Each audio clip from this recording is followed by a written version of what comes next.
raba mai radadi. Wani hadisin ya tabbata cikin sahih bukhari manzon Allah sallallahu alaihi wa sallam yace mutum uku Allah ba zai kalle su ba, ba zai tsarkake su ba, ba zai musu duba na rahama ba, ba su da rabo a lahira, ubangiji ba ma zai musu magana ba.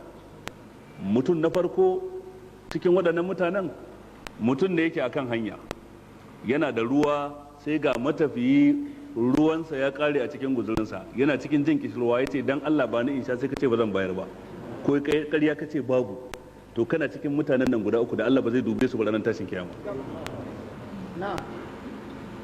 Allah ba zai dube su ba a ranar tashin kiyama. Mutum na biyu mutumin da ya zo wajen shugaba musulmi ya yi masa mubaya'a ya ce ya goyi bayansa, amma lokacin da ya mubaya'a ya goyi bayansa ba dan Allah ba fa, ba dan a gyara ƙasa ba, ba dan a gyara jiha ba, ba dan a gyara ilimi, tattalin arziki da sauran rayuwar mutane ba, shi dan kwangila da zai samu ko wani abu. Shi ma yana cikin mutanen da ba za a kalle su ba ranar tashin kiyama, ba za a yi musu rahama ba.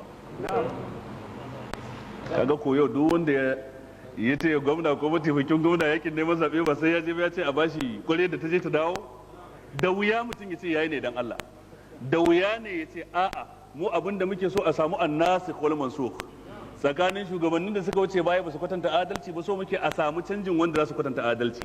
Da babu ruwan sha yanzu a samu, da harkar ilimi ta lalace yanzu a gyara, da babu tsaro yanzu a samu gyara a cikin tsaro. Mu wannan ita ce manufar mu ta jefa ƙuri'a da kaɗa ƙuri'a da haƙilo da rigima da yakin neman zaɓe da cewa sai wani ko kafar katako, wannan ne kawai, amma ba canjin mota ba, ba canjin mashin ba, ba kujerar mota hajji ba, ba kujerar umara ba. Mun yi wannan dan Allah, kuma so muke a gyara shari'ar musulunci.